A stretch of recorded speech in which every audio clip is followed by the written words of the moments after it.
وعلیکم السلام ورحمۃ قاری صاحب ہمیں بتائیں کہ دم کرنے والے کہتے ہیں کہ لڑکی کے نکاح میں جن ہیں، کیا ایسا ممکن ہے کہ نکاح میں جنات آ سکتے ہیں؟ اللہ۔ جی بسم اللہ والصلاة والسلام علی من لا نبی بعد وننزل من القرآن ما هو شفاء ورحمۃ للمؤمنین۔ سامعین محترم، جو سوال کیا گیا ہے انتہائی اہم معاشرے کا مسئلہ ہے۔ اکثر ایسے ہی ہوتا ہے کہ بندہ کسی عامل کے پاس کسی دم کروانے کے پاس جاتا ہے تو وہ کہتا ہے کہ بھئی آپ کی بچی، آپ کے بچے کے نکاح میں جن آئے ہوئے ہیں، جو نکاح میں آ جائیں ان کا نکالنا، ان کا نکلنا مشکل ہو جاتا ہے، وہ ساری زندگی نکاح میں ہی رہتے ہیں۔ کیا اس کی کوئی حقیقت ہے یا صرف یہ معاشرے میں ایک ہوا بن چکا ہے؟ آپ ایک بات یاد رکھ لیں کہ نکاح کے لیے اسلام نے کچھ شرائط مقرر کی ہیں۔ اسلام نے، میں پہلے تو ان شرائط کو آپ کے سامنے رکھوں گا، پھر اس چیز کا ہم جائزہ لیں گے کہ واقعی جن نکاح میں آ سکتا ہے یا نہیں آ سکتا، یا یہ عاملین اکثر ایسے ہو رہا ہے، تجربات ہی یہ کہہ رہے ہیں کہ جس سے کوئی جن کا کوئی کسی بچی کا علاج نہیں ہوتا، وہ ان کو کہہ دیتا ہے بھئی آپ کی بچی کو تو نکاح سے پہلے کے جنات ہیں اور نکاح میں آئے ہیں، میں کیا کروں؟ یہ تو حل نہیں ہو سکتے۔ ایک بات یاد رکھیں، نکاح کے لیے اسلام نے یہ شرط قرار دے دی ہے کہ نکاح کے لیے مخالف بندہ جس سے نکاح کیا جا رہا ہے اس کا مسلمان ہونا ضروری ہے، اسلام کا ہونا ضروری ہے۔ لا ہن حل لہم ولا ہم یحلون لہن، یہ اسلام کی شرط ہے کہ اگر کوئی مسلمان غیر مسلم سے شادی کرے تو وہ نکاح جائز نہیں ہے، نمبر ایک۔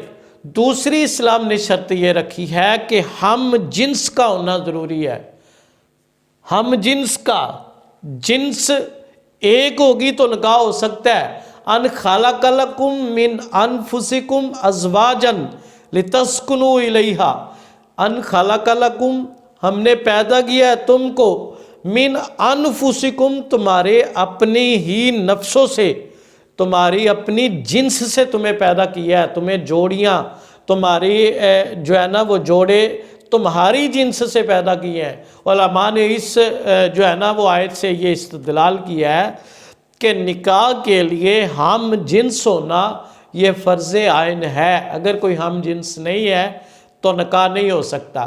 تیسری چیز ہے رضامندی۔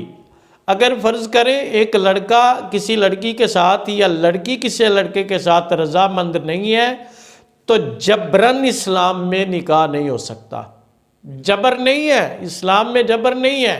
اگر رضامندی موجود ہے تو نکاح ہو سکتا ہے، ورنہ نہیں ہو سکتا۔ چوتھی چیز ہے جو عموماً سب کو پتہ ہے کہ ایجاب و قبول، کہ لڑکی نے بھی قبول کیا ہے لڑکے کو، لڑکے نے بھی قبول کیا ہے لڑکی کو، ایجاب و قبول ہوگا تو نکاح ہوگا۔ پانچویں چیز جو ہے وہ ولی کا ہونا، ولی کی اجازت کا ہونا۔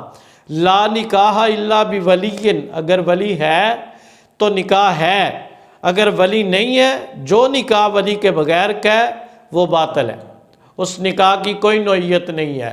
اچھا، چھٹی چیز جو آخری چیز ہے وہ دو گواہ ہیں، ایسے گواہ جو عادل گواہ ہیں۔ واشہدوا ذوی عدل منکم، دو بندے اس نکاح کے گواہ ہوں تو نکاح ہوتا ہے، اگر گواہ نہ ہو تو نکاح نہیں ہوتا۔ اچھا، اب آپ دیکھیں کہ یہ جو جنات نکاح میں، لڑکی کے نکاح میں کوئی جن آ گیا ہے یا کسی لڑکے کے نکاح میں کوئی جننی آ گئی ہے، اس میں گواہ موجود ہے؟ کیا اس میں والد، کیا ولی ہونا، کیا والد رضامند ہے کہ اس لڑکی کے نکاح میں یہ جن آ جائے؟ کیا اس کے اندر ہم جنس ممکن ہے کہ ہم جنس ہو؟ وہ جن ہے، وہ آگ سے ہے، وہ مٹی سے ہے، وہ انسان ہے، دونوں علیحدہ ہیں، ہم جنس بھی نہیں ہے۔ بعض اوقات اسلام بھی نہیں ہوتا، اکثر اوقات ہم جنس بھی نہیں ہوتے، اکثر اوقات اس طرح ہوتا ہے ایجاب و قبول بھی نہیں ہوتا، اکثر اوقات، اکثر ہی ایسے ہوتا ہے کہ جناب جو ہے نا وہ ولی کی اجازت ہی نہیں ہوتی، والد کی اجازت ہی نہیں ہوتی۔ تو میرا سوال یہ ہے، یہ کیسے ممکن ہے کہ کوئی جن جو ہے وہ لڑکی کے نکاح میں آ جائے؟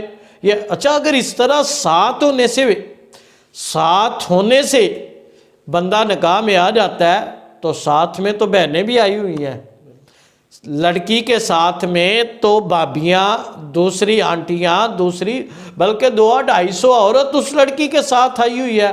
اگر جن ساتھ ہونے سے نکاح میں آ سکتا ہے تو 200-300 جو نکاح میں جو وہاں فنکشن میں آئی ہوئی ہیں، رخصتی کے وقت بیٹھی ہوئی ہیں، وہ بھی تو نکاح میں پھر آنی چاہیے۔ عجیب ہی معاملہ ہے، جن ساتھ تھا وہ لڑکی کے نکاح میں آ گیا، اور جو 200-250 لڑکیاں تھیں یا 200-250 لوگ بارات لے کے گئے تھے وہاں بیٹھے ہوئے تھے، وہ نکاح میں نہیں آئے۔ یہ تو نہ سمجھ آنے والی بات ہے۔ حقیقت تو ایسے ہی ہونے چاہیے۔ اگر جن کے ساتھ ہونے سے وہ نکاح میں آ گیا ہے، وہ آگے کنورٹ ہو گیا ہے، تو بھائی جتنی عورتیں آئی ہوئی ہیں وہ عورت کے ساتھ نکاح کے اندر آ چکی ہیں، اور جتنے مرد آئے ہوئے ہیں وہ لڑکے کے ساتھ نکاح میں آ گئی ہیں۔ اب یہ تو نکاح کا یہ تو معاملہ ہی ختم ہو گیا۔ ہاں، نکاح میں اس طرح کا کوئی معاملہ نہیں ہے۔ میں ایک گھر میں جانا ہوا، وہاں یہ مشہور تھا، شور مچا کہ بچی شادی سے پہلے بچی کو جنات تھے، اب شادی ہو گئی ہے، یہ نکاح میں آ گیا ہے، یہ جا نہیں سکتے، بڑے عاملوں کے پاس گئے ہیں، کوئی حل نہیں نکل رہا، اس کا کیا کیا جائے چونکہ یہ نکاح میں۔ یہ اصل میں یہ ہوا عاملین نے، جعلی عاملوں نے، لٹیروں نے یہ اٹھایا ہوا ہے معاشرے میں، تاکہ لوگوں کو پریشان کیا جائے، لوگوں سے پیسے بٹورے جائیں۔ جو مسئلہ حل نہیں ہوتا کہہ دیتے نہیں یہ نکاح میں ہے، اس کا کوئی حل نہیں نکل سکتا۔ جانا ہوا، شور مچا ہوا تھا کہ یہ نکاح میں آیا ہوا ہے جن، یہ لڑکی کے نکاح میں ہے اور پچھلے 6 سال سے شادی میں ہے، تو یہ چھوڑ نہیں رہا، بڑے عاملوں کے پاس گئے ہیں۔ جب میں وہاں گیا، معاملے کو دیکھا، معاملے کی حقیقت کو دیکھا، تو وہ جو جن لڑکی کے اوپر مسلط تھا اس کو کسی جادوگر نے مسلط کیا تھا۔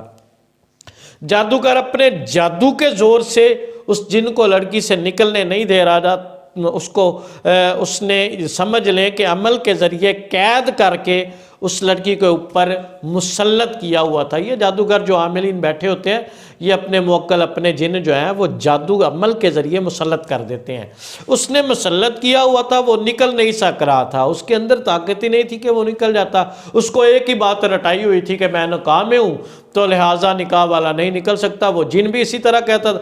میں گیا، میں نے حاضری کی، حاضر ہوا، اس نے مجھے جاتے کہا بھائی میں تو نکاح میں آیا ہوا ہوں، تو میں تو پچھلے 6 سال سے نکاح میں ہوں، میں تو نہیں جا سکتا۔ میں نے اس کے ساتھ تحمل سے بات کی، میں نے کہا جو عمل ہے میں تیرا عمل ختم کروا، میں پڑھائی کری، کچھ محنت کری، تو محنت کرنے سے اس کا جو عمل تھا جس سے وہ مسلط تھا، وہ جیسے ہی ختم ہوا تو اس نے میرے ساتھ یہ عہد کر لیا کہ آج کے بعد میں بچی کو تنگ نہیں کروں گا۔ وہ نکل گیا، اور اللہ گواہ ہے، میں نام لینا نہیں چاہتا، اللہ گواہ ہے کہ اس کے بعد اس بچی کو کوئی مسئلہ نہیں بنا۔ اب سوال میرا یہ ہے، آپ خود بتائیں کہاں گیا وہ نکاح؟ کہاں گیا وہ نکاح؟ کہاں گیا وہ شوشہ پن جو معاشرے میں اٹھا ہوا ہے کہ یہ نکاح میں جو جنات آ جائیں وہ نکلتے نہیں ہیں، اگر نکلتے ہیں تو بڑی ایسی کوئی بات نہیں ہے۔ نکاح اسلام نے کوئی شرائط رکھی ہیں، اگر وہ شرائط پہ بندہ پورا اترے تو نکاح میں آتا ہے، اگر ان شرائط پہ پورا نہ اترے تو بندہ نکاح میں نہیں آ سکتا ہے۔ اگر اسی طرح ساتھ ہونے سے نکاح میں آنا ہے تو بھائی جس طرح میں نے پہلے کہا، ان سب لڑکیوں کو بھی نکاح میں آ جانا چاہیے، اور لڑکے کے ساتھ جو بھائی آئے ہیں، جو دوست آئے ہیں، جو دوسرے، وہ بھی تو ساتھ ہی ہیں نا۔ اگر امام نے خطبہ دیا ہے، نکاح پڑھایا ہے، وہ بھی تو ساتھ ہی ہیں، وہ بھی لڑکے کے نکاح میں آ جانے چاہیے۔ جس طرح کے جنات کو نکاح میں دیا جا رہا ہے کہ یہ ساتھ تھا تو نکاح میں آ گیا، لڑکے بھی ساتھ ہیں، وہ بھی نکاح میں آ جانے چاہیے۔ ایسی چیزیں نہیں ہیں۔ اسلام کے اندر 6-7 بنیادی چیزیں ہیں، اگر وہ موجود ہیں تو نکاح ہوگا، اگر ان میں سے ایک بھی چیز موجود نہیں ہے تو نکاح میں کوئی چیز نہیں آ سکتی۔ اسلام کا ہونا ضروری ہے، ہم جنس کا ہونا ضروری ہے، ایجاب و قبول کا ہونا ضروری ہے، ولی کی اجازت کا ہونا ضروری ہے، 2 گواہوں کا ہونا ضروری ہے۔ اگر یہ چیزیں موجود ہیں تو نکاح میں آ سکتی ہے کوئی چیز، ورنہ نہیں آ سکتی۔ ایسا یہ معاشرے کی بنائی ہوئی، یہ جناب تویز فروشوں اور لٹیروں لوگوں کی باتیں ہیں کہ جناب یہ نکاح میں آ گئے ہیں، میں اللہ سے دعا کرتا ہوں کہ جن گھروں میں یہ معاملات ہیں اللہ ان کی حفاظت فرمائے، اللہ ہماری سب کی حفاظت فرمائے۔ انشاءاللہ ملاقات ہوگی اگلی ویڈیو کے ساتھ۔ ہمارے چینل کو ضرور سبسکرائب کیجئے گا۔ اللہ حافظ و ناصر۔